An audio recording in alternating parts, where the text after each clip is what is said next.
Microsoft just released an interesting AI chatbot template.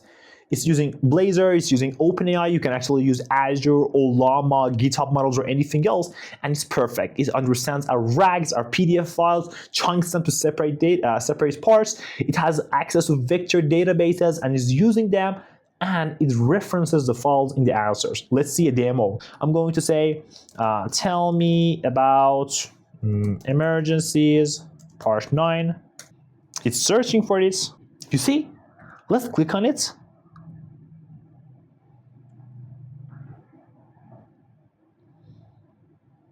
It gets me to the PDF file and highlights this area. So let's go to this. I'm going to talk about maintenances, okay? I'm going to say, tell me about maintenance of emergency survival. It's thinking. That's it. Click on the PDF file. Exactly. Oh, actually, it got me to another part. Emergency shelter maintenances. Because we had 2 maintenances, we can describe more and get better results. Let's see how to use this template. To use that, we need to open a new CMD and paste this code. It's going to install Microsoft extensions.ai.templates. Currently it contains 2 templates. The first one is what you're discovering this project, and the second one is about an MCP server template, which we have a video about it and you can watch. So after you install it, when you reopen Visual Studio, you can see AI chat web app, or let me search it.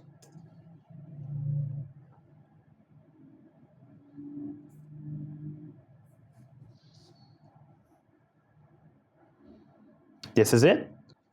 I'm going to name it Chat Application 2. You see here, it is an AI service provider. You can use GitHub models, Azure OpenAI, or Llama if you have installed on your system. I'm going to use OpenAI platform. And it says, where do you want to store your vectors? I'm going to store them on disk, but also you can store using Azure AI or Qdrons, which is another great vector database. I'm going to say use local on disk. Let's create the project. Okay, once the project is ready, you see that there is a README file for us that tells what to do. But the summary is you need an API key from OpenAI. If you don't have it, go to platform.openai.com and charge your account. And if you do, come here, right-click on the application. I press M, manage users requests.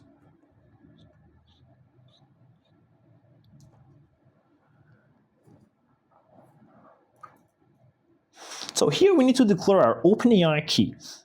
Just like this, I copy it.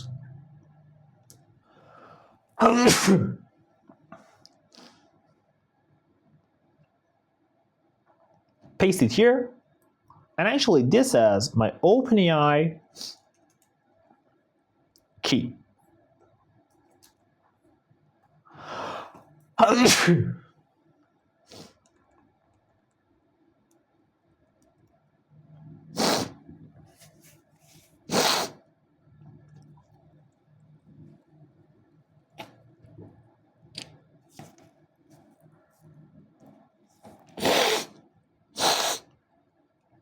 I place it here. Oops.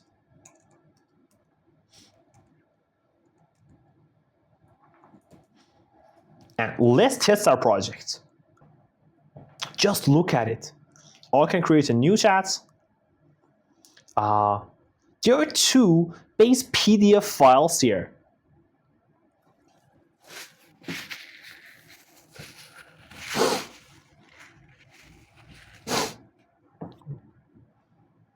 These are our own information. These are our RAG, which we are going to talk about where they're stored and how to work with them. But just let's test it again. I'm going to say, tell me about emergency survival. I like the UI. Everything is ready. The assistant is answering me. The first message came out.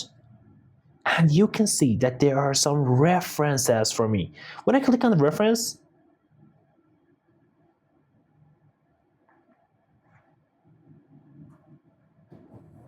it gets me to the PDF file.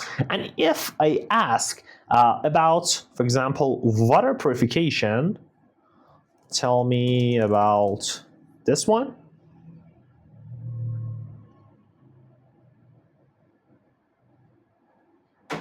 This time it's going to reference the exact part of the PDF file for me. And we're going to talk about how it is doing that. It's perfect. Let's see what's going to happen. You see, it's highlighting a part for me. So it understands where to go, and it's great. It's really great. There are a lot of features here. There are some frequently asked questions. And I can start a new chat again. It's going to understand it, and it's perfect. Let's get back to the project to see what is happening. I'm going to close all of them. Look at here. First of all, we have a www roots folder. There's a data folder here. These are our RAG data. Every PDF files, exactly PDF files that you put here, the AI would understand and use as its RAG and its own data, and it's going to answer user based on that and give user some references to the PDF files as we saw. So this folder is important, and the path and the name must be like this because in the code we have used it. If you want to change it, you should change it in the code as well. Let's forget about the library code. It's about Blazor and actually favicon app.js app CSS. We don't want to talk about it. And here, in our components, our most important component is chat.razor. If you haven't worked with Blazor, it's totally okay. And if you worked, it's great.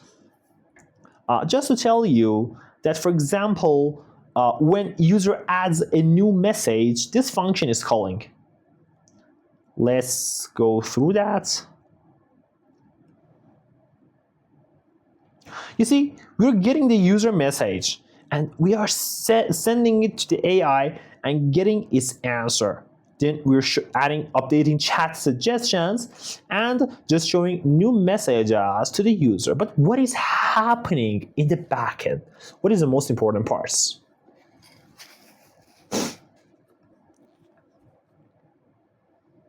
Let's check out other files. There's an ingested chunk CS file here. When I open it, it's about our vector database. It's a model that we save in our vector database. As you can see, we are saving the vector, we are saving the text, page number, document ID, and key. Key is the ID, document ID is the ID of our PDF file. Page number is page 324, so we can reference it later. And what is the text? We are saving our PDF files in the database by chunking them. Imagine a PDF is 1,000 characters. We split it by each 200 characters and save it as a chunk in a vector DB. So later, when user asks question from AI will go to the vector DB and search for them and returns some chunks that are related to user questions. So by this approach, we can highlight an exact row for the user and tell it, hey, this is your answer. This is what you're looking for. And AI is for AI, it's easier to handle these things because if we give it a PDF is 200 pages and user asks about the specific parts, AI can't handle it. It's really hard for it. But by chunking it to smaller objects, to smaller parts, it gets way easier. Let's check other files. We have an ingested document, which is source document version and ID in the database, and some source ID, and a semantic search. Semantic search class is very important here.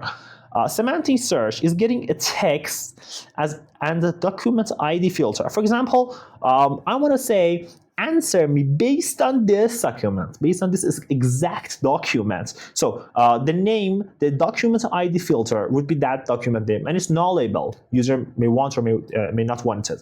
And the text is user question. So the vector is going to search in our vector collection and get top results. For example, top 5 results for us. You see that max result is a variable here. Let's see what is it in our application. It's 5. We are passing 5. We're getting the top 5 results related to user question. How is VectorDB working? What is VectorDB? What is embedding? We have a great YouTube video on this channel about it, and we have talked about it in detail. You can watch it if you want. VectorDB is a great technology. Let's move to other files. And I like the ingestion files.